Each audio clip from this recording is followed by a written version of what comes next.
Hello guys, সবাইকে জানাই শুভ Deepavali, happy Kali Puja, Shubho Kali Puja and happy Diwali.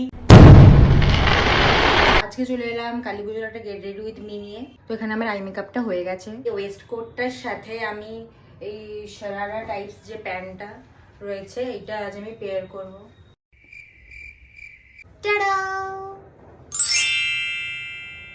তো আজ আমি একটা ইন্দো ওয়েস্টার্ন লুক ট্রাই করার চেষ্টা করছি, তো দেখা যাক কি হয়। এই ব্যাঙ্গলস গুলো বললাম ভারী কিছু সাজবো না, হালকাই সাজবো। কোন কানেরটা বানাচ্ছে, এই কানের দ্য সাইড, এইটাই আই গেস। এটা আমার মেকআপের ফেভারিট পার্ট, মাস্কারা। লিপস্টিকটা হয়তো আমার বেশিরভাগ ভিডিওতেই আপনারা দেখেছেন, এটা আমার ফেভারিট শেড। তো এটা ভেঙে গেছে, তবু আমি কোনো রকমে ইউজ করছি আর কি।